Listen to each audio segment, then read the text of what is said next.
In 2008, John McCain lost African-American voters really, really badly. And he lost Latino voters really, really badly. He lost Asian voters really badly. And he lost voters of other races that are not African-American or Latino or Asian really badly. Even though he still lost overall, the only way he was able to get the race as close as he did was because he did win a majority of the white vote. He did win 55% of the white vote. Well, right now, the Romney-Ryan campaign is doing roughly the same as John McCain did with Latinos, a little worse. They're doing even worse with African Americans. Ron Brownstein crunched the numbers at the National Journal over the last few days and determined that if white people make up the same proportion of the electorate as they did in 2008, the magic number that Mr. Romney needs to reach among the white voting population is 61%. He needs 61% of the white vote. That means he needs to capture a lot more of the white vote than John McCain did 4 years ago.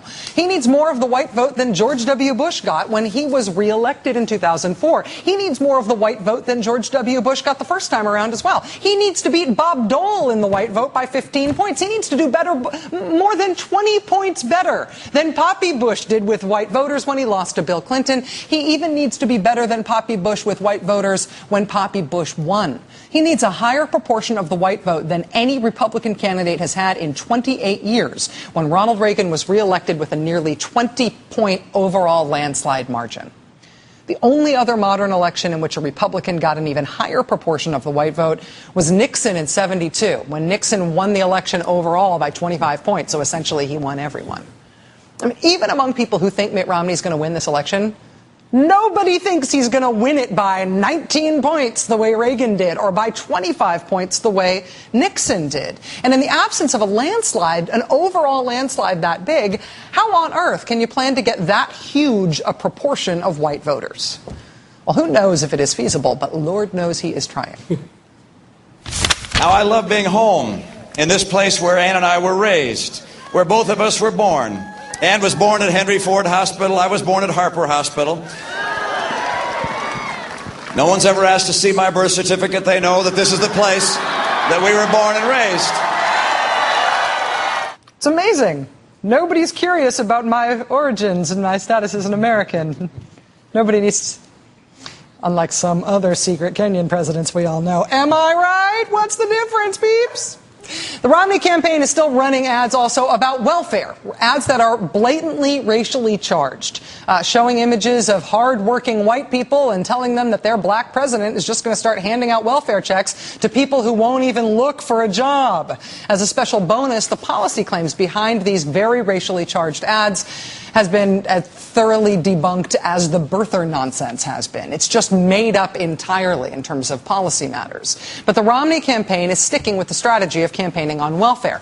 As our friend Ezra Klein pointed out at the Washington Post today, the Romney campaign's running more ads about welfare than just about any other issue now. Of the 12 most recent ads posted to his campaign website, 5 are about welfare. That's more than the number dedicated to health care, more than the number dedicated to introducing Paul Ryan, more than the number dedicated to the economy. So it's the Jobs, Welfare Queen platform. Let's talk about welfare.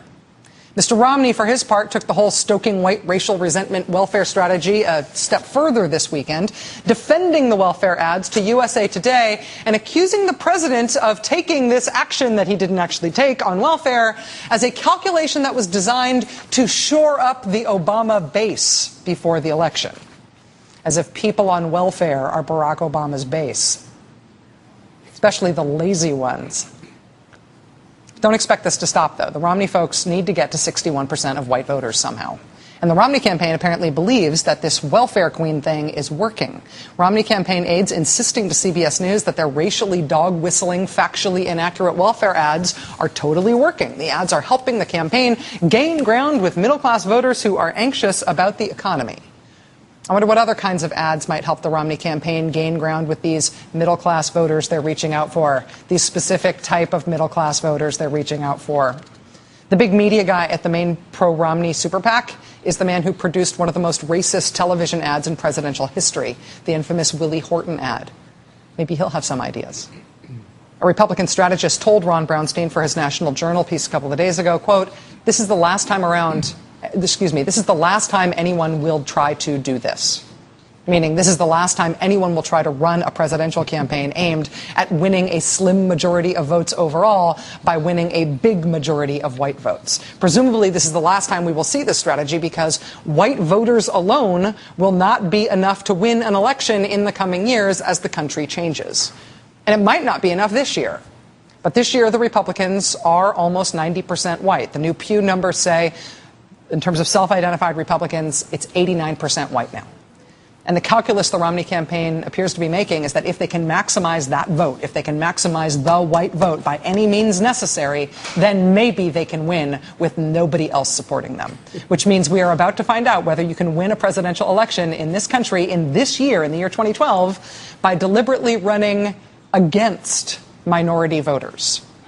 Joining us now is Bob Herbert. He's a distinguished senior fellow at Demos, a progressive policy think tank and advocacy group. Bob, thank you for being here. How are you, Rachel? I hear you reacting to the way I was laying that out.